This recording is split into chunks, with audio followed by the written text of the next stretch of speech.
우리는 결혼한 지 딱 5년이 되었다. 남들이 말하는 권태기니 갈등이니 하는 것들은 우리 부부에게는 먼 나라 이야기 같았다. 아내는 늘 정갈했고 나는 그런 아내의 성실함을 존중했다. 평온함은 때로 지루함을 동반하지만 그 지루함이야말로 우리가 5년간 쌓아온 견고한 신뢰의 증거라고 믿어 의심치 않았다. 적어도 2달 전, 아내가 갑작스럽게 새벽 요가를 시작하기 전까지는 말이다. 여보, 나 건강 좀 챙겨야겠어. 요가 학원 등록했으니까 내일부터는 좀 일찍 일어날게. 아내의 목소리는 평소처럼 차분했다.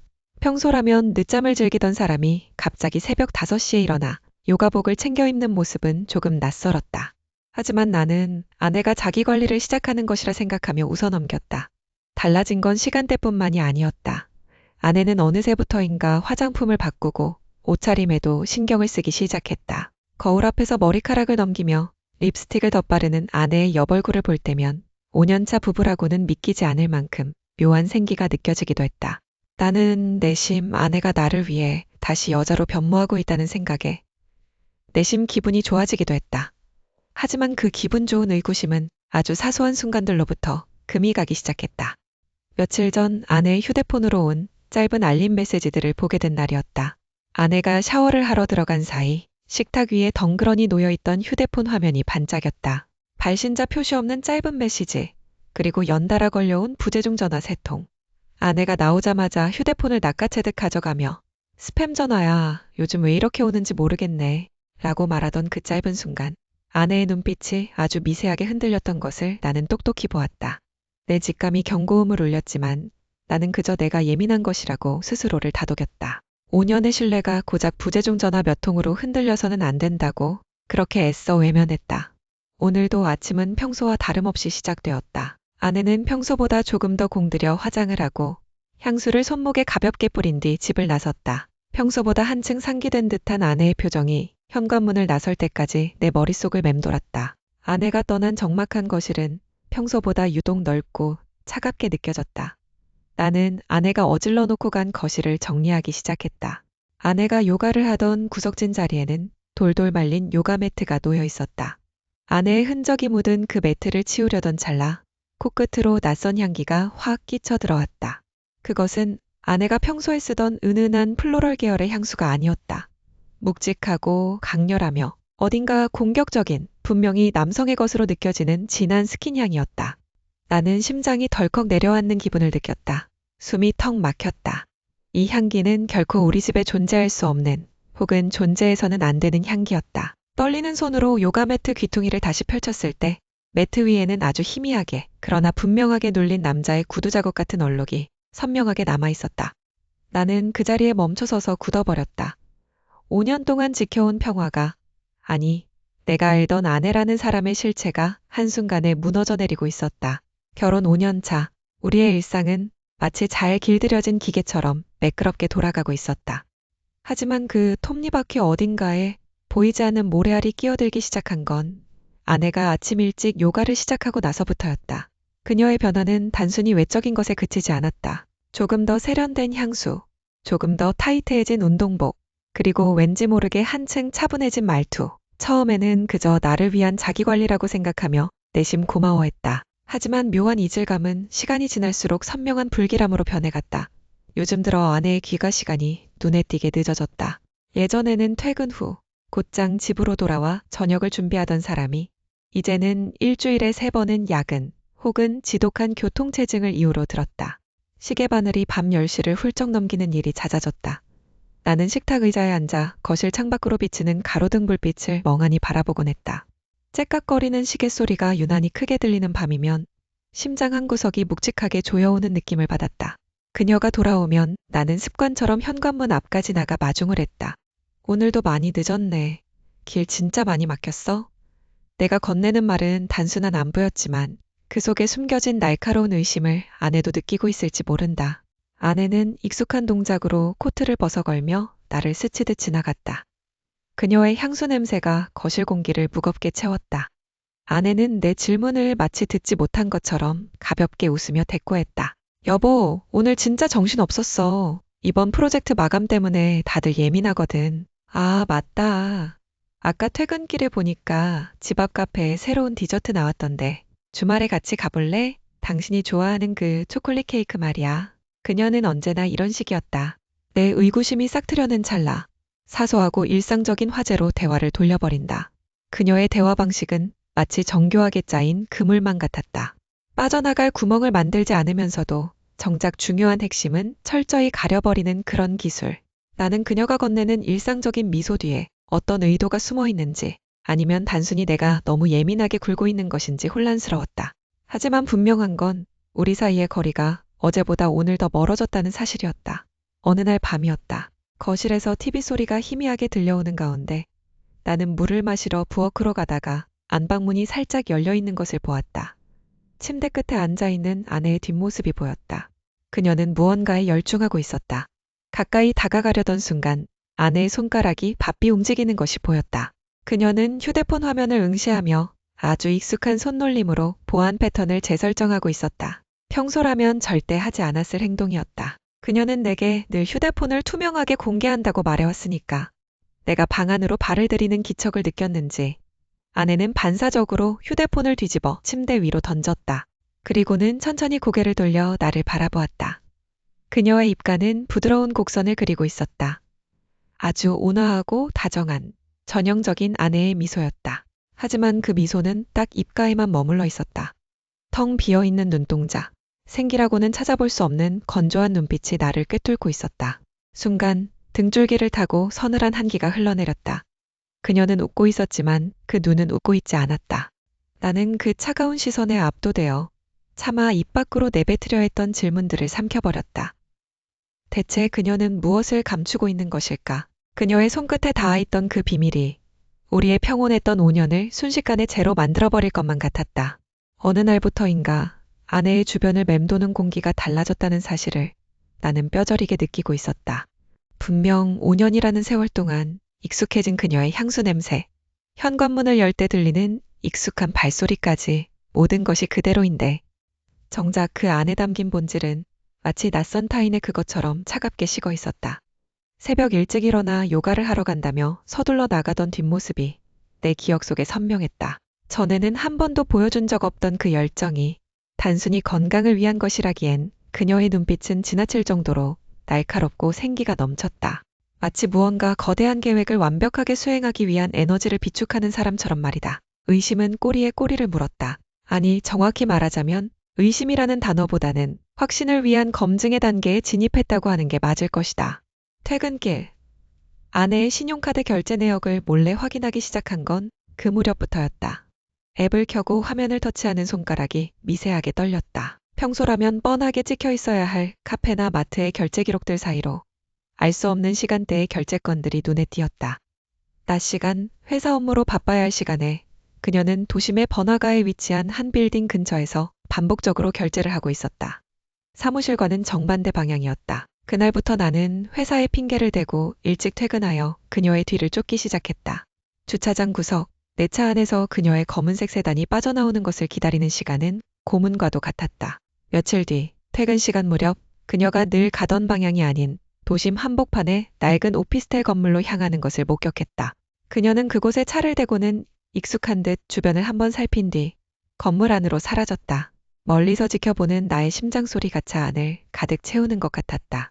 저곳에 대체 누가 있는 걸까? 그녀는 저 안에서 누구를 만나고 무슨 대화를 나누는 걸까? 집으로 돌아온 밤, 거실의 조명은 지나치게 밝았다. 소파에 앉아 멍하니 TV를 보던 아내는 내가 들어오는 소리에도 고개 하나 돌리지 않았다. 오늘도 야근했어? 고생했네. 덤덤하게 내뱉는 그녀의 목소리는 너무나도 평온해서 오히려 소름이 돋았다. 나는 짐짓 아무 일도 없었다는 듯 평소처럼 그녀 옆에 앉아 이런저런 일상을 물었다. 하지만 내 머릿속은 온통 그 건물의 창문과 그 안에 있을지도 모를 누군가에 대한 생각뿐이었다. 그녀는 내 질문에 적당히 웃으며 대답했지만 눈은 여전히 스마트폰 화면에 고정되어 있었다. 나는 그녀가 샤워를 하러 들어간 틈을 타 소파 위에 무심하게 던져진 그녀의 가방을 조심스럽게 열었다. 가방 안쪽 깊숙한 곳, 평소에는 거의 열지 않던 지갑의 가장 구석진 칸이 눈에 들어왔다. 그곳에는 낡은 가죽에 가려져 있던 쪽지 한 장이 접혀 있었다. 손을 떨며 그것을 꺼내 펼쳤을 때 나는 내 눈을 의심할 수밖에 없었다. 거기엔 낯선 변호사 사무실의 주소가 잉크가 채 마르지 않은 것처럼 선명하게 적혀 있었고 그 아래에는 저장되지 않은 낯선 사람의 연락처로 보이는 8자리 숫자가 적혀 있었다. 순간 등골이 서늘해졌다. 단순히 외도나 배신 같은 차원의 문제가 아니라는 직감이 머리를 강타했다. 아내는 무엇을 준비하고 있는 걸까?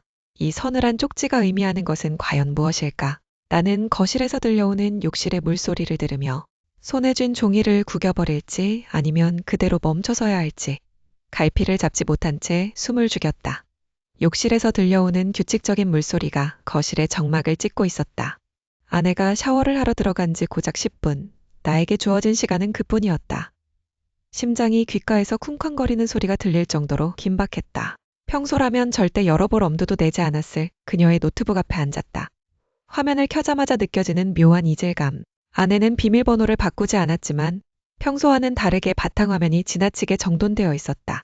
마치 누군가 흔적을 지우기 위해 애쓴 것처럼 손가락이 떨렸다. 마우스 커서를 움직여 비공개 문서 폴더를 클릭했다. 평소 그녀가 사용하는 클라우드 서비스와 연결된 로컬 폴더였다. 폴더를 열자마자 내 눈을 의심하게 만드는 수많은 날짜별 파일들이 나타났다. 숨을 죽이고 가장 최근 날짜의 폴더를 열었다. 그곳에는 내가 그토록 찾고 싶었으면서도 동시에 영원히 보지 않길 바랐던 장면들이 가득했다. 사진 속의 아내는 내가 알던 모습과는 판이했다. 평소 나에게 보여주던 차갑고 사무적인 표정 대신 처음 보는 남자의 앞에서 묘한 미소를 짓고 있었다. 조명이 어두운 고급 레스토랑, 와인잔을 사이에 두고 두 사람은 아주 밀접한 거리에 앉아 있었다.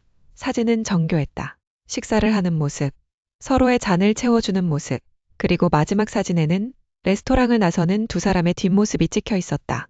남자의 얼굴은 교묘하게 가려져 있거나 카메라를 등지고 있어 도저히 누구인지 확인할 수 없었다. 내 직감이 경고를 울리고 있었다. 이건 단순한 불륜이 아니다. 아내가 저 정도로 치밀하게 움직이는 건 단순히 감정적인 일탈 때문이 아닐 것이라는 불길한 확신이 뇌리를 스쳤다. 손끝이 차갑게 식어갔다. 나는 다급하게 마우스 휠을 아래로 굴렸다. 사진들 밑으로 숨겨진 파일들이 보였다. 그곳에는 사진보다 훨씬 더 충격적인 내용이 담겨 있었다. 이혼 준비 및 재산 분할 초안, 가정법률 상담 기록, 그리고 수천만 원을 호가하는 변호사 선임 비용에 대한 영수증들이 엑셀 파일로 정리되어 있었다. 아내는 지난 몇 달간 내가 우리의 평범한 일상을 지키려 애쓰는 동안 우리 관계를 완전히 파괴하고 재산을 정리할 계획을 세우고 있었던 것이다. 숨이 턱 막혔다. 이혼을 준비하면서 나를 완벽하게 속여왔던 그녀의 이중적인 모습이 소름 끼치도록 무서웠다. 욕실의 물소리가 멈췄다. 곧 아내가 나올 것이다. 나는 당황해서 마우스를 놓치고 말았다. 화면 구석에 있는 최종 변론서라는 제목의 문서를 클릭하려던 찰나 문 밖에서 발소리가 들려왔다. 나는 떨리는 손으로 황급히 노트북을 닫고 다시 소파로 돌아가 앉았다. 심장이 갈비뼈를 뚫고 나올 것만 같았다. 벌써 씻고 나왔어? 내가 아무렇지 않은 척 물었지만 내 목소리는 미세하게 떨리고 있었다. 수건으로 머리를 감싼 채 서 있는 아내의 표정은 그 어느 때보다 평온했다. 그녀가 내 쪽으로 천천히 다가왔다. 사진 속의 그 미소, 그 치명적인 표정이 지금 내 눈앞에 있는 아내의 얼굴 위에 겹쳐 보였다. 그녀는 내 옆에 앉아 젖은 머리를 털며 나를 빤히 쳐다봤다. 아무것도 모르는 듯한 그 눈빛이 오히려 더 공포스러웠다. 오늘따라 왜 이렇게 안절부절 못해? 무슨 일 있었어? 그녀의 나지막한 목소리가 내 귓가를 맴돌았다. 나는 필사적으로 표정을 관리하며 고개를 저었다. 하지만 내 머릿속은 온통 방금 본 영수증들과 알 수 없는 남자의 실루엣으로 뒤섞여 있었다. 변호사까지 선임해가며 나를 철저히 농락하려 했던 그녀의 계획은 도대체 어디까지 진행된 것일까? 나는 그녀를 마주보며 웃어 보였지만 내 손바닥은 이미 식은땀으로 젖어 있었다. 정말로 저 남자는 대체 누구일까? 나는 짐짓 아무 일도 없다는 듯 아내의 어깨를 감싸 안았지만 내 시선은 그녀의 등 뒤에 놓인 노트북으로 고정되어 있었다. 진실은 이제 막 드러나기 시작했다. 그리고 그 진실의 끝에는 내가 감당할 수 없는 파국이 기다리고 있었다. 이제 더 이상은 멈출 수 없었다. 나는 그녀의 진짜 목적을 알아내야만 했다. 그 남자, 그리고 그 서류들이 가리키는 파멸의 끝을.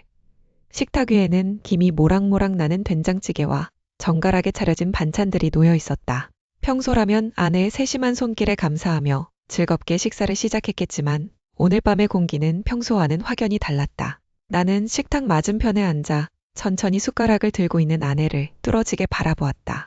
그녀의 얼굴은 더할 나위 없이 평온해 보였고 그 평온함이 오히려 내 가슴 속의 의심을 걷잡을 수 없이 부풀어 오르게 만들었다. 노트북 속에 저장된 그 남자와 다정하게 웃고 있던 그녀의 사진들이 뇌리를 떠나지 않았다. 심장이 터질 것만 같았고 손끝은 미세하게 떨리고 있었다. 나는 숟가락을 내려놓고 침묵을 깼다. 지수야, 할 말이 있어. 내 목소리가 생각보다 낮게 깔려 나왔다. 아내는 숟가락을 멈추고 고개를 들어 나를 쳐다보았다. 그녀의 눈빛은 당황한 기색 하나 없이 차분했다. 마치 이런 상황을 이미 수십 번도 더 시뮬레이션해 본 사람처럼 말이다. 무슨 일이에요? 오늘따라 얼굴색이 안 좋네. 회사에서 무슨 일 있었어? 그녀의 말투는 상냥했다. 그러나 그 상냥함이 지금은 가시돋친 칼날처럼 느껴졌다. 나는 더 이상 참지 않기로 했다. 핸드폰을 꺼내 아까 그 사진들을 띄워 식탁 위로 밀어 넣었다. 화면 속에서 두 사람이 다정하게 와인잔을 부딪히고 있었다. 이게 다 뭐야? 최근에 맨날 늦는다던 야근, 그게 사실은 이거였어? 저 남자는 누구야? 설명해봐. 제발 솔직하게 말해줘. 내 목소리가 떨리는 것을 감출 수 없었다. 하지만 아내는 눈 하나 깜짝하지 않았다. 그녀는 천천히 사진을 훑어보더니 코웃음을 치며 다시 나를 직시했다. 그녀의 태도는 너무나도 자연스러워서 순간적으로 내가 정말로 미친 사람인가 하는 착각이 들 정도였다. 이게 다예요? 겨우 이런 걸로 사람을 의심하고 내 사생활을 훔쳐봤다는 거예요? 그녀의 목소리는 서늘했다. 그녀는 여유롭게 와인잔을 들어 입가로 가져갔다. 당신 요즘 스트레스가 심한 것 같더니 정말로 정신적으로 문제가 생긴 모양이네. 이건 예전 대학 동기 모임이에요. 당신이 그렇게 꽉 막힌 사람인 줄 알았으면 애초에 이런 사진 같은 건 숨기지도 않았을 거야. 지금 당신 모습이 얼마나 추해 보이는지 알아요? 근거 없는 망상에 사로잡혀서 아내를 잠재적인 불륜녀로 몰아가는 그 피해망상. 정말 끔찍하다. 나는 말문이 막혔다. 분명 내가 본 사진 속의 분위기는 단순한 동기 모임이 아니었다. 하지만 그녀는 너무나 당당하게 거짓을 진실처럼 쏟아냈다. 그녀는 젓가락으로 반찬을 집어 천천히 씹으며 나를 비웃었다. 당신이 그렇게 의심 많고 속 좁은 사람인지 알았더라면 우리 결혼 생활은 진작에 끝났을 거예요. 당신 지금 제정신 아니야. 가서 찬물에 세수라도 하고 와요. 아니면 당장 병원에라도 가보던가. 나를 이런 식으로 모욕하면 나도 더 이상은 참을 수 없으니까. 그녀의 차가운 말투가 거실을 가득 채웠다. 아내는 자리에서 일어나지 않은 채 나를 아주 한심하다는 듯한 눈빛으로 쳐다보았다. 마치 내가 범죄를 저지른 피해자이고 본인이 결백한 피해자인 것처럼 프레임을 완전히 뒤집어 씌우고 있었다. 나는 억울함과 분노로 온몸에 피가 역류하는 기분이었다. 분명 내 눈앞에 증거가 있는데도 그녀의 냉정함 앞에서 나는 오히려 무력해지고 있었다. 아내는 다시 한번 나를 쏘아보며 나직하게 덧붙였다. 그렇게 내가 의심스러우면 확실한 증거를 가져와 봐요. 상상 속의 인물이 아니라 당신이 말하는 그 남자와의 관계를 입증할 수 있는 진짜 증거 말이야. 그런 것도 없이 사람을 범인 취급하는 거 이제 지긋지긋하니까. 그녀의 차가운 시선이 내 폐부를 찔렀다. 나는 숨조차 제대로 쉴 수 없었다. 분명 그녀가 잘못했는데 왜 내 심장이 이렇게 죄인처럼 떨리는 걸까? 그녀의 눈동자 속에는 내가 알지 못하는 낯선 차가움이 가득했다.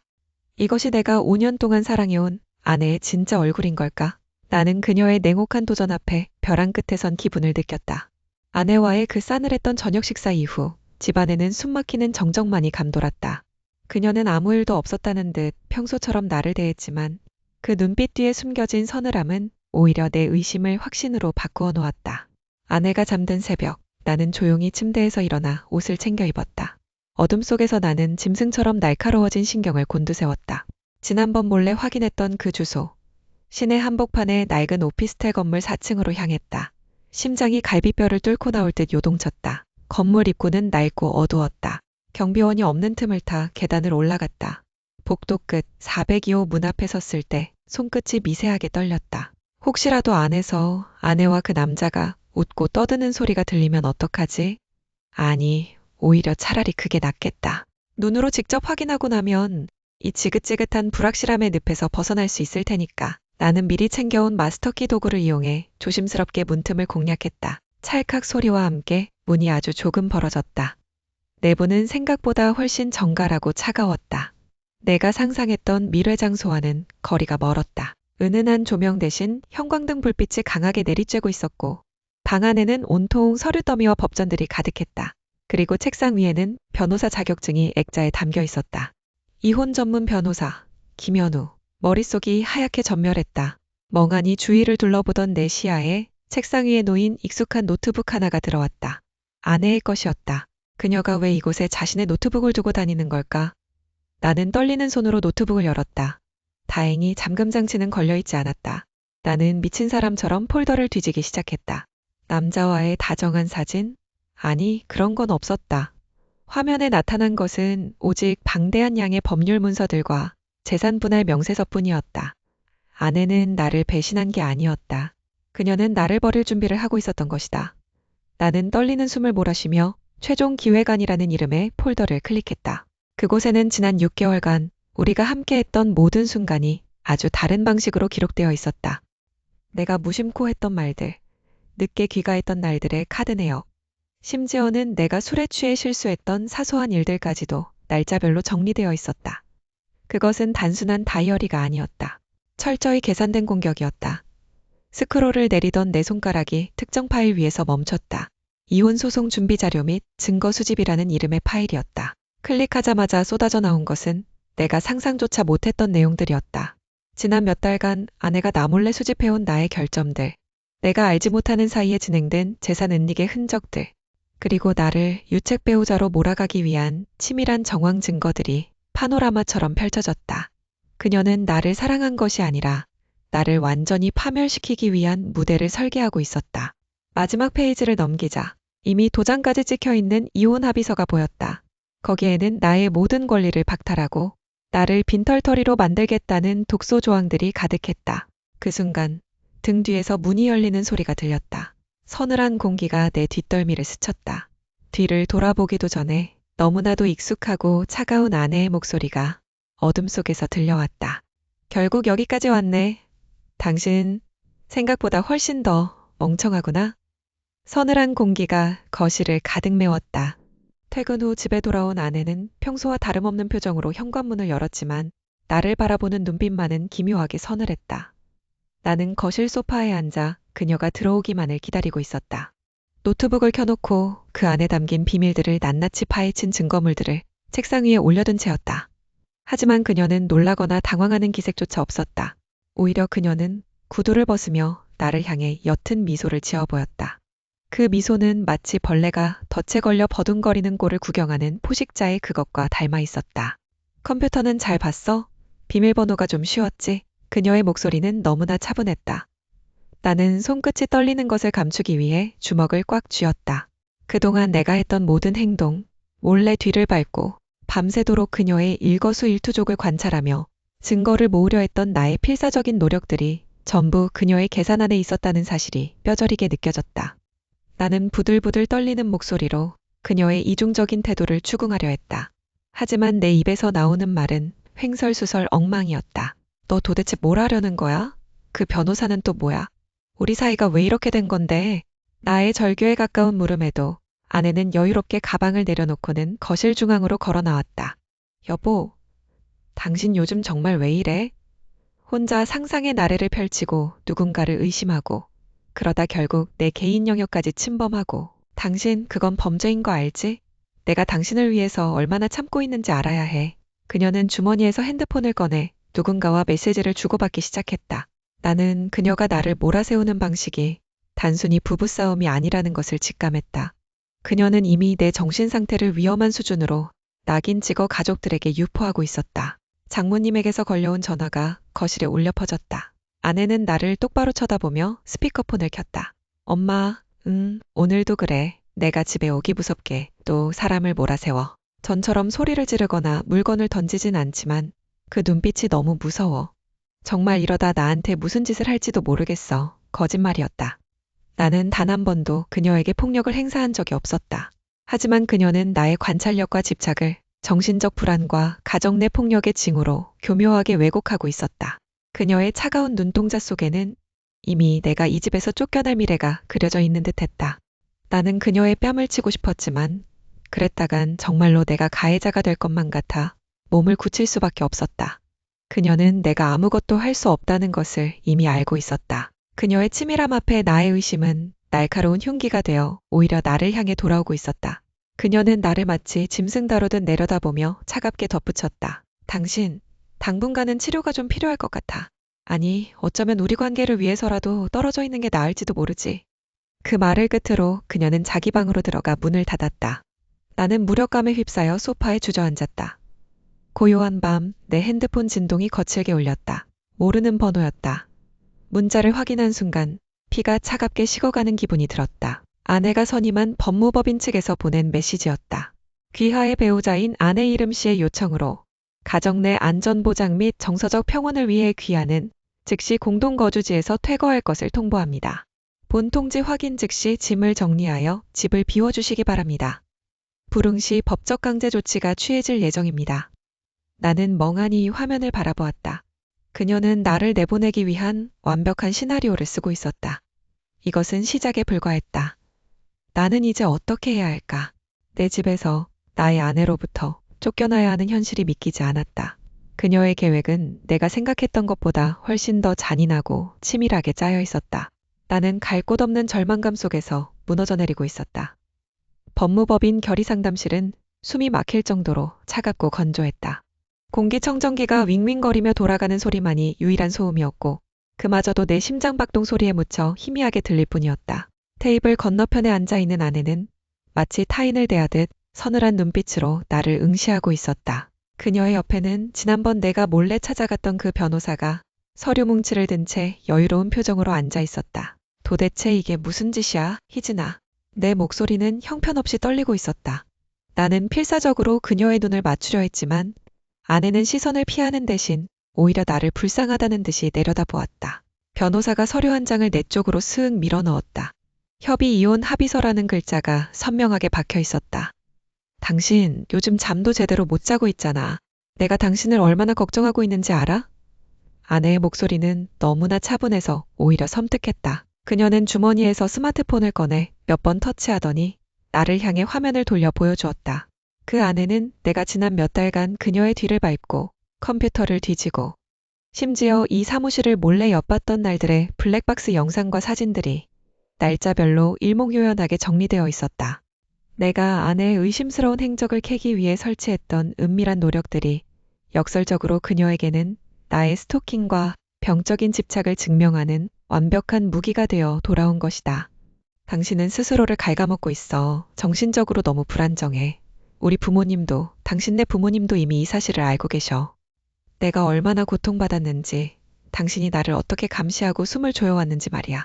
심장이 쿵 내려앉는 기분이었다. 가족들이 나를 정신 나간 사람 취급하며 걱정 어린 눈빛으로 쳐다보던 그 순간들이 스쳐 지나갔다. 내가 아내의 외도를 의심해서 했던 행동들은 이제 그녀가 미리 짜놓은 완벽한 시나리오 속에서 치료가 필요한 남편을 격리하기 위한 근거 자료로 둔갑해 있었다. 이걸 서명해. 그래야 당신도 나도 살 수 있어. 지금 당신 상태로는 정상적인 사회생활도 힘들잖아. 이건 당신을 위한 배려야. 변호사가 덧붙였다. 그의 목소리에는 일말의 동정심도 섞여 있지 않았다. 그저 사무적인 아주 차가운 비즈니스일 뿐이었다. 나는 손을 뻗어 만년필을 쥐었다. 손가락 끝이 덜덜 떨렸다. 5년이라는 시간, 우리가 함께 보냈던 다정했던 순간들, 아침마다 내려주던 커피 향기, 퇴근길에 나누던 소소한 대화들이 머릿속을 스쳤다. 하지만 그 모든 기억이 마치 신기루처럼 느껴졌다. 나는 합의서 하단에 적힌 빈칸을 멍하니 바라보았다. 그 순간 나는 깨달았다. 그녀가 요가를 시작하고 외모를 가꾸고 늘 늦게 들어오던 그 모든 과정이 단순히 외도를 위한 준비가 아니었다는 것을 그녀는 5년 전, 아니 어쩌면 더 오래전부터 이 순간을 위해 치밀하게 토양을 다져온 것이었다. 내가 그녀를 의심하고 분노하고 스스로 무너져 내리는 과정을 아내는 옆에서 지켜보며 서서히 나를 사회적으로 매장할 준비를 해온 것이다.